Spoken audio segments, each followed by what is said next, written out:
नमस्कार, करेन्ट न्युजमा यहाँलाई हार्दिक स्वागत छ। म प्रकाश गिरी। करेन्ट न्युजमा हामी कुनै पनि विषयवस्तु उठान मात्र गर्दैनौँ, यसको चिरफार अनि विश्लेषण पनि गर्ने गर्दछौँ।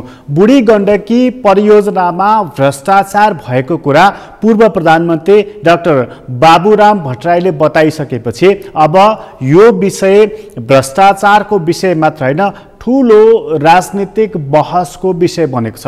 राजनीतिक बहसको विषय यस कारण बनेको छ कि पूर्व प्रधानमन्त्रीले बहालवाला प्रधानमन्त्री समेतलाई मुछेर त्यहाँ 9 अरब रुपैयाँ भ्रष्टाचार भएको कुरा बताएपछि यो विषय चर्को विषय बनेको छ।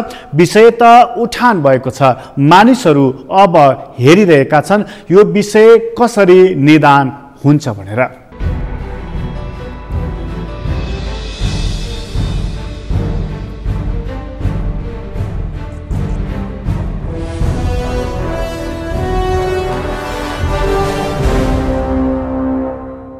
बुढी गण्डकी परियोजना अझै बनेको छैन। त्यो बुढी गण्डकी परियोजना कहिले बन्ने हो र कहिले टुङ्गो लाग्ने हो यो यसै भन्ने अवस्था बनिसकेको छैन। तर बुढी गण्डकी परियोजना कति मेगावाटको बन्ने र कति लागतमा बन्ने भन्ने कुराको बारेमा प्रारम्भिक चरणमै रहेको बेलामा त्यहाँ 9 अरब रुपैयाँ घोटाला भयो भनेर पूर्व प्रधानमन्त्री समेत रहेका र त्यो बुढी गण्डकी जुन जिल्ला अर्थात् गोर्खामा बन्दै गरेको छ त्यो जिल्लाको प्रतिनिधिले नै बताइसकेपछि विषय गम्भीर बनेको छ। यो देशको अर्थमन्त्री भइसकेका, यो देशको प्रधानमन्त्री भइसकेका र यो देशको अहिलेको सांसद भएका हेभीवेट नेताले यस्तो आरोप वर्तमान प्रधानमन्त्री र पूर्व प्रधानमन्त्रीहरूलाई समेत मुछेर लगाइसकेपछि नेपालमा भ्रष्टाचारमा पनि साझेदारी हुँदो रहेछ भन्ने कुरा यहाँनिर अब प्रकट हुन थालेको छ।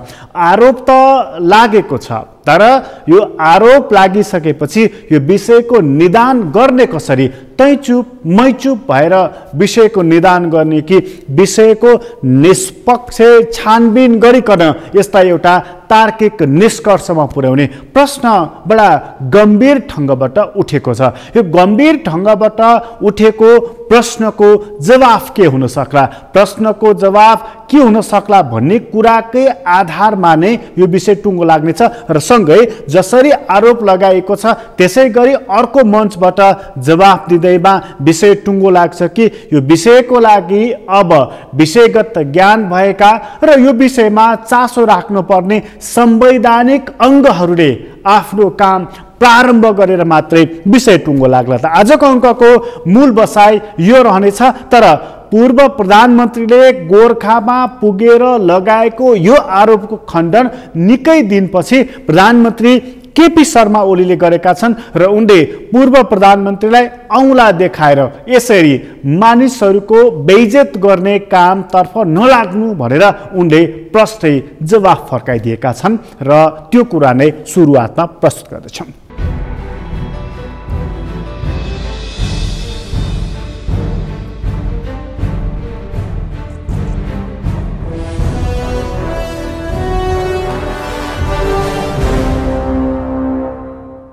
पूर्व प्रधानमन्त्री वर्तमान प्रधानमन्त्री समेतले यति अरब बाँडेर खाए भनेर गैर जिम्मेवार अभिव्यक्ति दिएको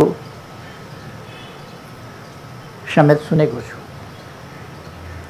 यस्ता गैर जिम्मेवार अभिव्यक्ति, निराधार अभिव्यक्तिको एउटा कुरा हो, तर हामी त्यस्तो गैर जिम्मेवार हुन सक्दैन, त्यति अनुत्तरदायी हुन सक्दैन।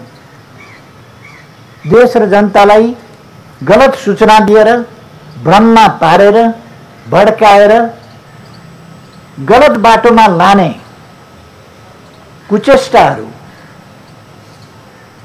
त्यस्ता हरकत हामी गर्न सक्दैन।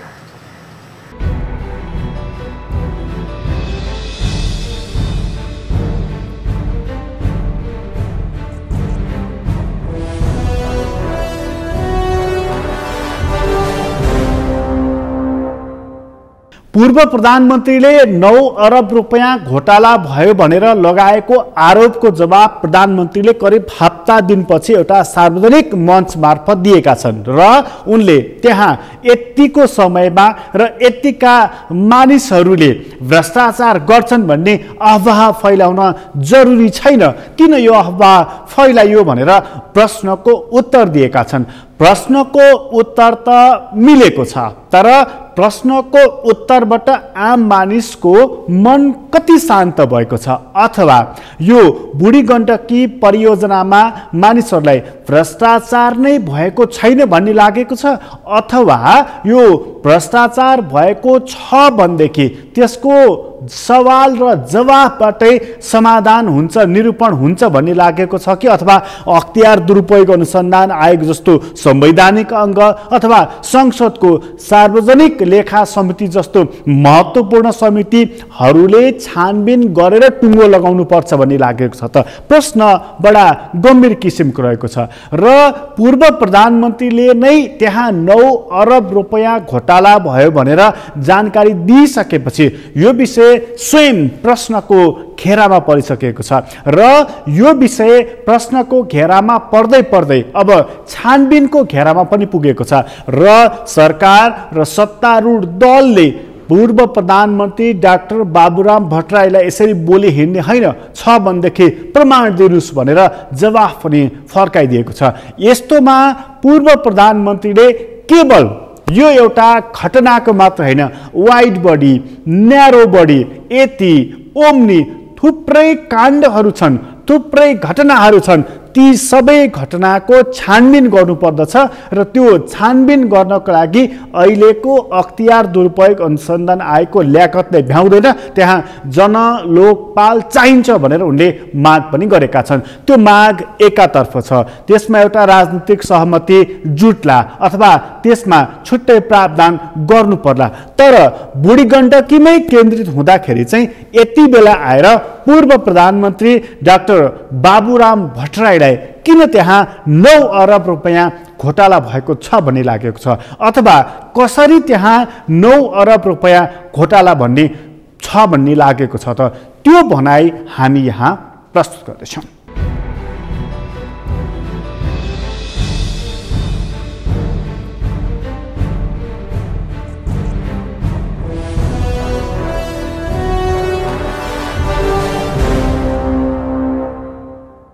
भनेको विकास र समृद्धि नै हो। त्यसको निम्ति पहिलो काम यो भ्रष्टाचारलाई अन्त्य गर्ने, जो देशको चाहिँ दोहन गरेर जुन सीमित साधन स्रोत छ, केही मान्छे जुन ढङ्गले दोहन गरेका छन्, साथीले भनिसक्नु भयो रिसाणजीले, अरबौँ अरबौँमा करोड लाख र करोड पुरै छोड अरबका लुट भइरहेछन्। बुढी गण्डकी मलाई थाहा छ, मेरो पालन सुरु गरेको बुढी गण्डकी एउटा कमिसनको र 9 अर्ब रुपियाँ, केपी ओली, शेरबहादुर देउवा, प्रचण्ड, मलाई थाहा छ यो कुरो, प्रमाणित गर भने त्यो पनि गर्न सक्छु मैले। उहाँहरूले बाँडेर खानु भएको छ र बुढी पनि अलपत्र गरेर बसेको छ। अनि यस्ता कमिसन 10-8जना कमिसन खोर्छन्, सबको नाम नल्याउँ, यी सबैले यिनको मुखमा चाहिँ बुझो लाउँछ। अनि यिनले चाहिँ बाहिर चाहिँ अलि विरोध गरेको छ, भित्र चाहिँ तिनै कमिसन खोरको बलमा उहाँहरू केही पनि गर्न सक्नुहुन्न। र देशको जुन एउटा ब्रह्म लुट अहिले भएको छ त्यो तपाईँ सबैलाई थाहा छ, म त्यहाँनिर जान्न। त्यसैले त्यो रोक्ने हाम्रो प्रतिबद्धता हो। ल बाबुरामबाट 1000 गाली गर्नुहोस्, तपाईँले कहाँ भ्रष्टाचार गरेर बताउनुहोस् त। अरू केही नपाएर इस्लामी भ्रष्टाचार भने निकै प्रचार गरेर कोही पुष्टि भएन। न्युयोर्क टाइम्सले पनि के लेख्यो अरे भनी प्रचार गरे। अब के रहेछ भनेर यहाँ त अस्ति नै पत्रकारहरू आफैले अनुसन्धान गरेर त्यो न्युयोर्क टाइम्सले खोजेर ल्याएर हेर्दा भनेकै होइन, न्युयोर्क टाइम्सले भनेकै होइन रहेछ। त्यो कुरालाई भन्यो भनेर अस्ति पत्रकारले आफैले खनन गरे। अब दाईलाई सकिन भाउजूलाई भन्छन् नि, यहाँ केही उपाय नलाएपछि भित्र त्यही सोझ्या हिजोलाई हामी आफै सम्पन्न परिवारकी मान्छे, उनको बाउको मात्रै सबै थोक म नगरौँ, उनले के आफै इन्जिनियर मान्छे नक्सा कोरै खाने मान्छे किन भ्रष्टाचारी हुनु पर्यो। यी 8 क्लास चाहिँ चोरेर 8 क्लास पास गर्नेहरू, 10 क्लास फेल हुनेहरू, अनि तिनले चाहिँ अनि हामीलाई भ्रष्टाचारी भन्ने यो पत्याउनु कुरो तैकै साथीहरूले पत्याउनु भयो। त्यसैले हामी यसलाई अन्त गर्छौँ, भ्रष्टाचार रोक्छौँ र देशको साधन स्रोत सदुपयोग गरेर अनि त्यसबाट चाहिँ देशको जुन हाम्रो जस्तो जुन देश छ विदेश गएर तपाईहरु आउनु भएको छ यहाँ के छैन साधन स्रोत भन्नुस् त हामीसँग जल जंगल जमिन जडीबुटीको यति ठुलो प्रचुर हाम्रो सम्भावना छ हामी यति मेहनती हामी जनता छौं अर्काको मरुभूमिमा खने त्यत्रो उरेर भने हामी नेपालीहरु छौं वैज्ञानिकहरुको कुरा गर्नु छ नि 101 मान्छेहरु विदेशमा गएर चाहिँ उत्कृष्ट हासिल गरेर मान्छे यहाँ छन् त्यसले हामीलाई चाहिएको चाहिँ सही नेतृत्व हो सही विचार हो सही भिजन हो त्यसो हुन सक्यो भने र यो भ्रष्टाचार रोक्न सकियो भने यो देशलाई 15-20 वर्षभित्र नेपाललाई चाहिँ एउटा विश्वको स्तरमा पुर्याउन सकिन्छ भन्ने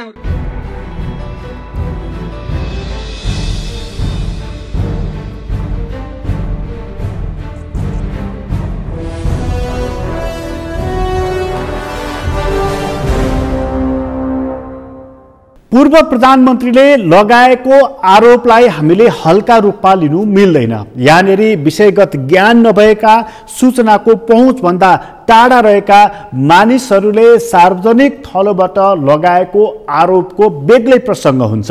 त्यतिबेला मानिसहरूले असन्तुष्टिवश लगाएको आरोप हो यो पनि भन्न सकिन्छ।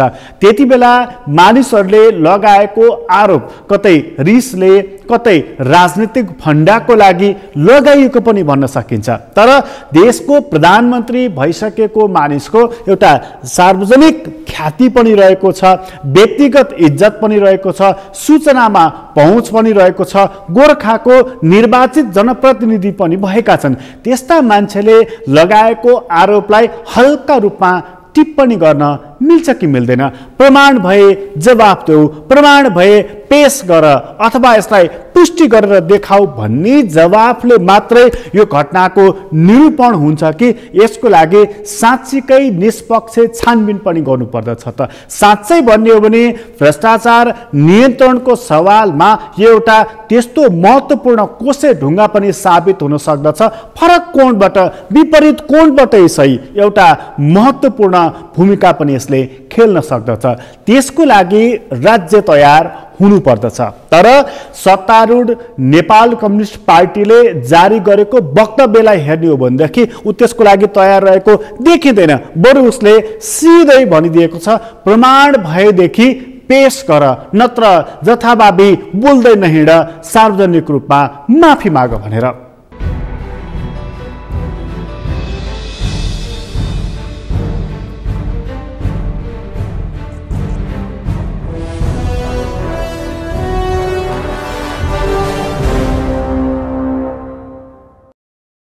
नेपाल कम्युनिस्ट पार्टी नेकपाको प्रेस वक्तव्य।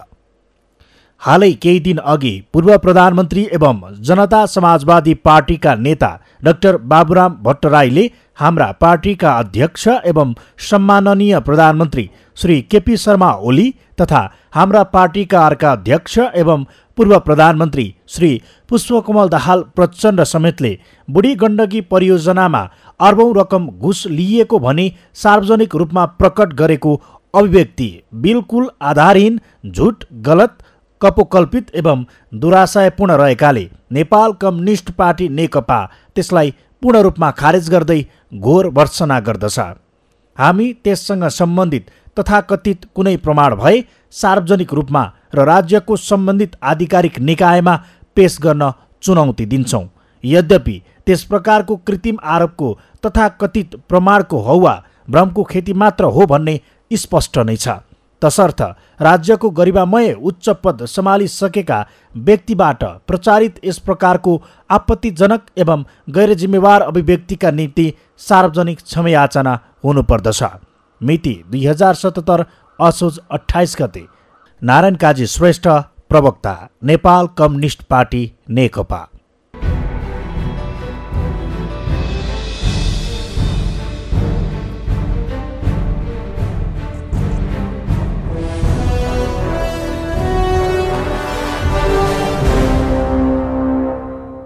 नौ अरब घोटालाको कुरा र भ्रष्टाचारको कुरा व्यक्ति तोकेरै पूर्व प्रधानमन्त्रीले बताइसकेपछि यति बेला कठघरामा वर्तमान प्रधानमन्त्री केपी शर्मा ओली, पूर्व प्रधानमन्त्री पुष्पकमल दाहाल र शेरबहादुर देउवा प्रश्नको घेरामा रहेका छन्। लोकतन्त्र प्रश्न गर्न पाउने अधिकारको व्यवस्था हो र त्यो लोकतन्त्रमा प्रश्न गर्न पाउनु पर्दछ, प्रश्नहरू जन्मन्दछन्। त्यो प्रश्नको समुचित जवाफ पनि दिनुपर्छ, किनभने लोकतन्त्रको आधारभूत खम्बा मध्येको एउटा खम्बा हो जवाफदेहिता र दण्डहीनता अर्को महत्त्वपूर्ण पक्ष हो। तर अहिले हामीले अवलम्बन गरिएको समावेशी लोकतन्त्रमा प्रश्नहरूलाई कति महत्त्व दिइँदैछ? प्रश्नहरूको महत्त्व दिइँदैन भनेदेखि त्यो लोकतन्त्र हुँदैन र जसले प्रश्न उठाउँछ त्यसको मुखमा टेप लगाइदिने अथवा अन्य ढङ्गबाट आलोचना गर्ने, खिसीट्युरी गर्ने, बदख्वाइ गर्ने कतिपयले त यस्तो प्रश्न उठाउनेलाई सार्वजनिक मानहानिको मुद्दा लगाउनु पर्छ भनेको पनि सुनिएको छ। यदि त्यस्तो हो भनेदेखि प्रश्न कसले गर्ने? यदि त्यस्तो हो भनेदेखि प्रश्न कसरी जन्मन्छ? प्रश्नै जन्मिएन, जिज्ञासा नै जन्मिएन भने त्यहाँनिर शुद्धिकरण कसरी हुन्छ? प्रश्न यसरी पैदा भएको छ। यो प्रश्न पैदा भएको छ, तर यसको निरूपण अब कसरी गर्ने त? निरूपण गर्नको लागि उपायहरू के रहेका छन् त? हामी एकैछिन छोटो विश्राम लिन्छौँ, त्यसपछि बाँकी प्रसङ्ग लिएर उपस्थित हुनेछौँ।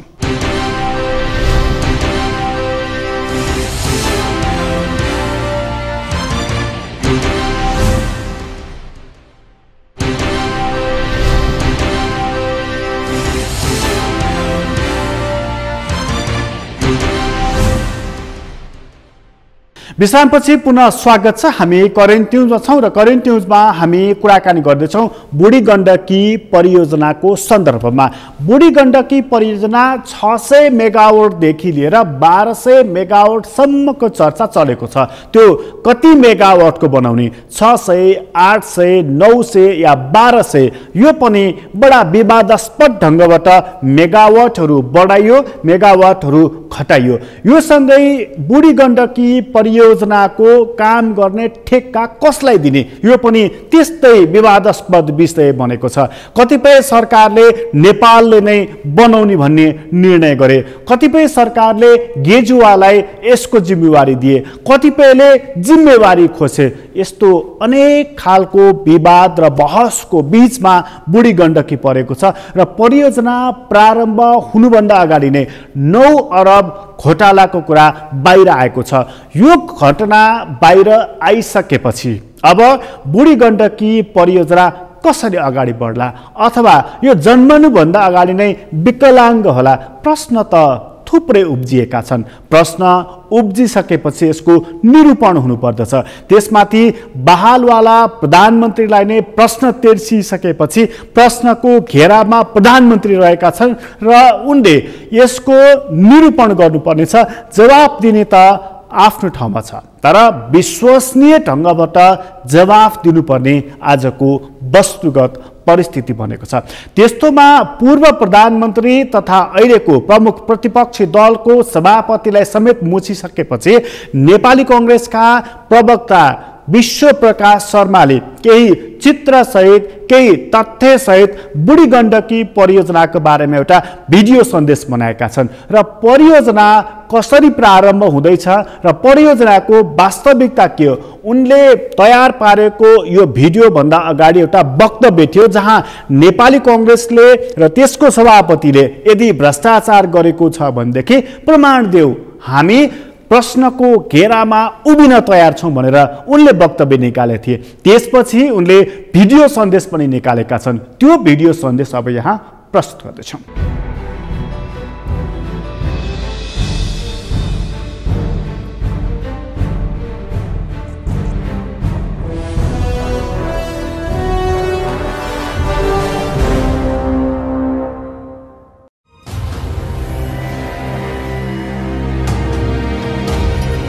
जय नेपाल। के तपाईलाई थाहा छ डिजेल या पेट्रोल खरिद गर्दै गर्दा केही वर्ष यता तपाईले प्रति लिटर 5 रुपैयाँको दरले अलग्गै रकम तिरिरहनु भएको छ। 1200 मेगावाटको बुढी गण्डकी जलविद्युत परियोजना हामी नेपाली आफैले निर्माण गर्ने भनेर यसरी पैसा उठाइदै गरेको हो। यसरी उठेको रकम यति बेला 40 अर्बको हाराहारीमा पुगिसकेको छ। तर तपाईलाई यो पनि पक्कै थाहा हुनुपर्छ, यसरी बुढी गण्डकी बनाउन अरबौं रुपैयाँ उठिसकेपछि वर्तमान कम्युनिस्ट सरकारले एकाएक एक विवादास्पद विदेशी कम्पनीलाई बुढी गण्डकी सुम्पियो, त्यो पनि बिना प्रतिस्पर्धा। शान्ति संविधान र चुनावपछि स्थिर सरकार बनेका बेला संसारभरिका नेपालीहरूलाई एक एक घाँस काटेर देशका लागि लगानी गर भनी अपिल गर्नुपर्ने बेलामा सरकार किन उल्टो बाटो?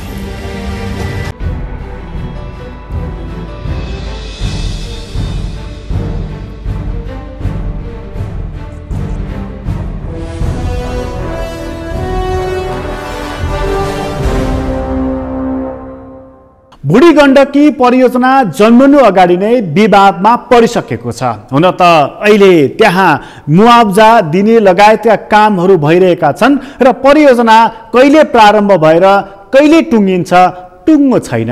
कति मेगावाटको बन्छ टुङ्गो छैन। बजेट कति हुन्छ टुङ्गो छैन। यी सबै प्रश्नहरू अनुत्तरित छन् यो बुढी गण्डकी परियोजनाको सन्दर्भमा। तर यो प्रश्नहरू यति धेरै अनुत्तरित भएको बेलामा 9 अरब घोटाला भयो भन्ने कुरा चाहिँ सतहमै आइसकेको छ। सतहमै आइसकेपछि अरू कुरा त आफ्नो ठाउँमा छ। तर बहालवाला प्रधानमन्त्रीले चाहिँ आफूलाई कसरी चोखो साबित गर्न सक्नेछन्? अथवा एउटा सामान्य मन्त्रीलाई प्रश्न उठ्यो भनेदेखि उनले राजीनामा दिएको हामी कहाँ नै थुप्रै उदाहरणहरू रहेका छन्। तर बहालवाला प्रधानमन्त्रीलाई नै मूल्य तोकेर आरोप लागिसकेपछि प्रधानमन्त्री प्रश्नको घेरामा परे कि परेनन्? यदि उनी प्रश्नको घेरामा परेका छन् भनेदेखि अब उनले गर्नुपर्ने चाहिँ के हो? के राजीनामा दिनुपर्ने हो? के संसदमा फेरि विश्वासको मत लिनुपर्ने हो? अथवा एउटा सार्वजनिक मञ्चबाट जवाफ फर्काइदिएपछि पुग्ने हो? यस्तो प्रश्न अहिले तिर्सिएको छ। एकजना विज्ञ चाहिँ जो जवाफको एउटा प्रश्नको जवाफ उत्तरले मात्रै प्रधानमन्त्रीको काफी हुँदैन, उनले विश्वासको मत लिनु पर्दछ भनेर उनी बताइरहेका छन्।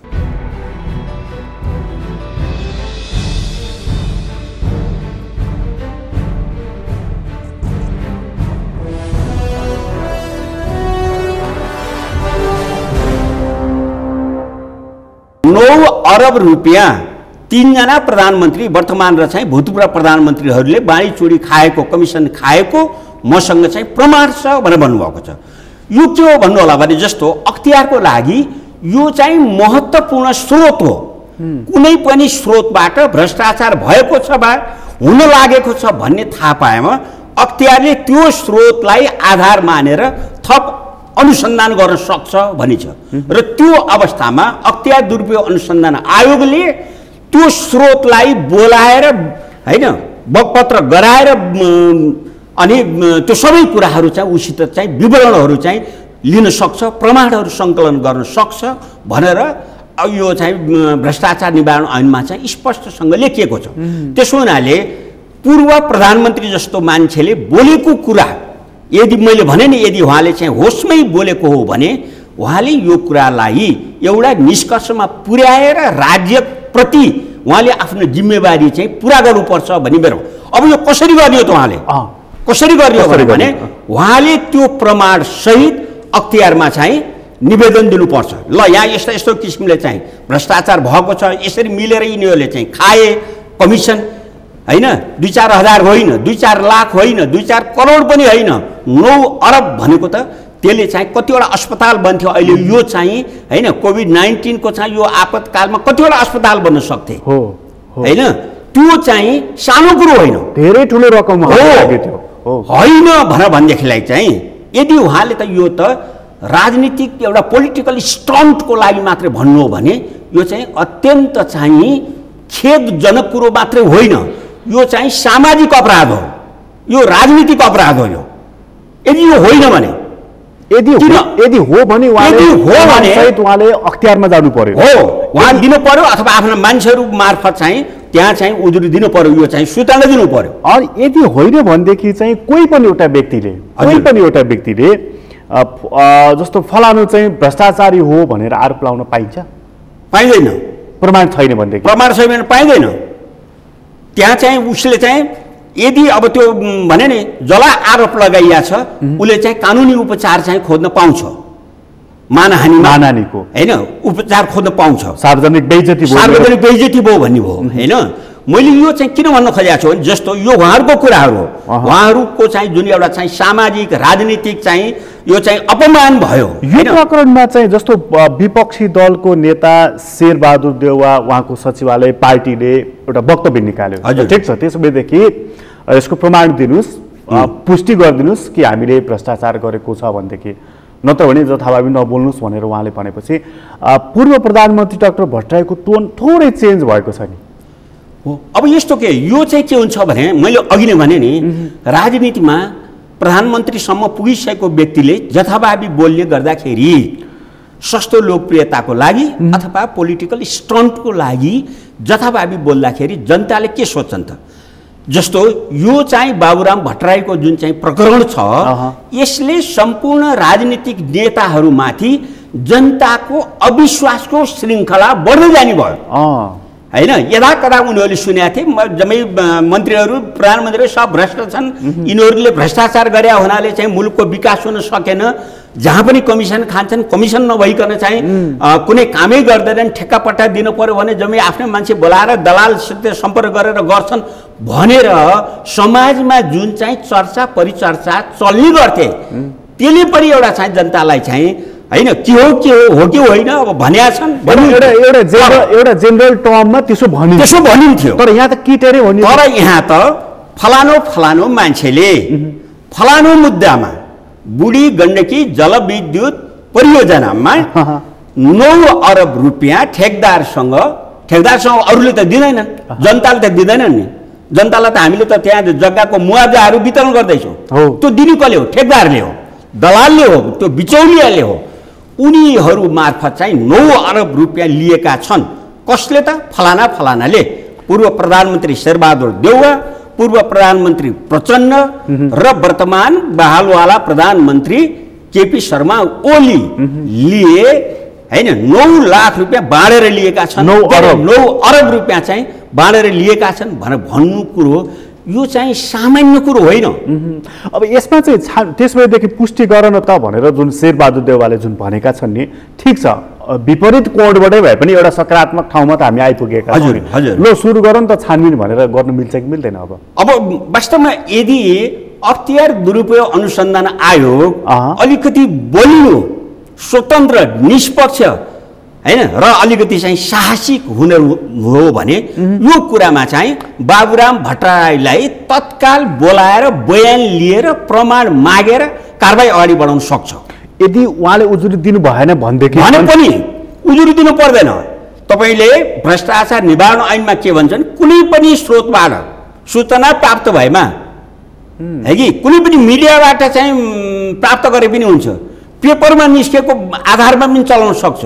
कसैले टेलिफोनबाट, जस्तो हामी त प्रमुख जिल्ला अधिकारी भएर यस्ता कामहरू गरियो नि, टेलिफोनको भरमा हामीले चाहिँ ल सुब्बाले चाहिँ तैँले यो लेख म प्रमाणित गरिदिन्छु, फलानाले फोन गर्यो, त्यसबाट कारबाही चला भनेर पनि चलाइएको छ, पक्रेर ल्याइएको छ भने यो भ्रष्टाचार निवारण ऐनले त्यो सुविधा चाहिँ अख्तियार दुरुपयोग अनुसन्धान आयोगलाई दिएको छ। यदि अख्तियार जाग्ने हो भने उसको लागि यो प्रमाण एकदम काफी छ। किन भन्दाखेरि उहाँले स्पष्ट बोलेको छ, हाम्रो भिडियो छ।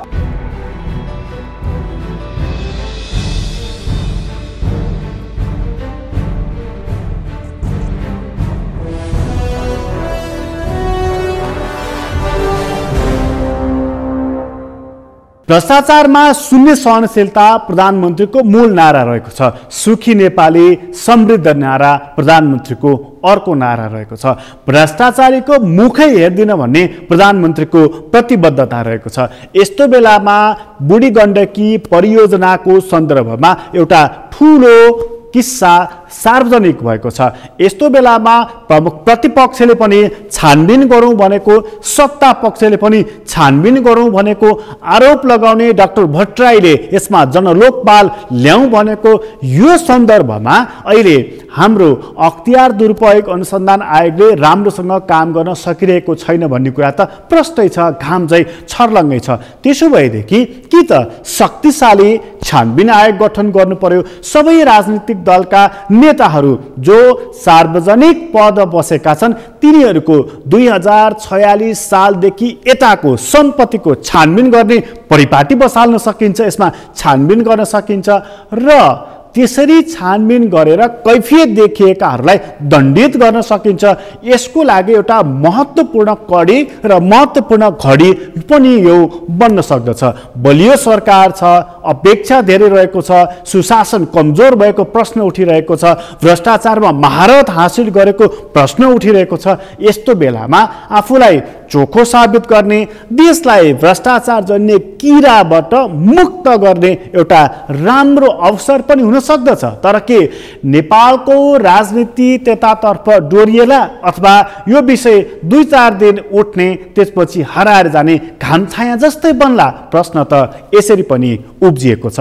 तर मानिसहरू जो न्यायको पर्खाइमा बसिरहेका छन्, जो सुशासन प्रमुख कुरा हो र त्यसलाई कायम गर्नुपर्छ भनिरहेका छन्, उनीहरू भन्दैछन् पूर्व प्रधानमन्त्रीले उठाएको कुरा यत्तिकै हावामा सुकेर जाने पानीको फोका जस्तो हुनु हुँदैन भनेर। विषय उठेपछि विषयको निदान हुनुपर्दछ र छानबिन स्वतन्त्र ढङ्गले हुनुपर्छ। प्रधानमन्त्री पनि प्रश्नको घेरामा पर्नुपर्छ, उनीहरू यसो भनिरहेका छन्। अब के होला त? प्रश्न चाहिँ फेरि पनि जन्मिएको छ। अहिलेको लागि करेन्ट न्युज यति नै। करेन्ट न्युजबाट म प्रकाश गिरीलाई बिदा दिनुहोस्। सगरमाथा टेलिभिजन हेर्दै गर्नुहोला। नमस्कार।